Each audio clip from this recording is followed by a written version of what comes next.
இந்த திலகோமம் நம்ம பண்ணுறோம் இல்லையா, செப்டம்பர் 13, 14 சனி ஞாயிற்றுக்கிழமை இந்த மகாலய பட்சத்தில் இந்த முதல் நாள் சர்பசாந்தி, மறுநாள் திலகோமமும் அதோட நாராயண பலி பண்ணுறோம். இதில் சில பேர் எனக்கு ஹஸ்பண்ட் இல்லை, மாமனார் மாமியார் இறந்து போயிட்டார், பசங்க சின்ன பசங்க, அவங்களால வர முடியாது, நான் மட்டும் வரலாமான்னு சில பெண்கள் கேட்குறாங்க. கண்டிப்பாக தாராளமாக வரலாம்.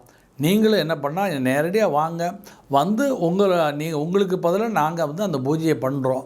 நீங்கள் தர்பப்புல்லை அங்கே நாங்கள் கையில் கொடுப்போம். அதை உங்கள் கையால் பிடிச்சு எடுத்து அதுக்கு ஒரு மந்திரம் இருக்குது. அந்த மந்திரத்தை சொல்லி எனக்காக இந்த பூஜையை நீங்கள் இந்த திலகோமத்தை பண்ணி கொடுங்கன்னு சொல்லி பிராமணர்களுக்கு அந்த அதிகாரத்தை கொடுத்து நீங்கள் பண்ணலாம். அந்த முதல் நாள் சர்பசாந்தியில் எல்லாருமா சேர்ந்து நீங்களே உட்கார்ந்து உங்கள் பேர், உங்கள் குழந்தைகள் பேரை சொல்லியே நீங்கள் பண்ணலாம். அதனால் திலகோமத்தில் பெண்களும் கலந்து கொள்ளலாம்.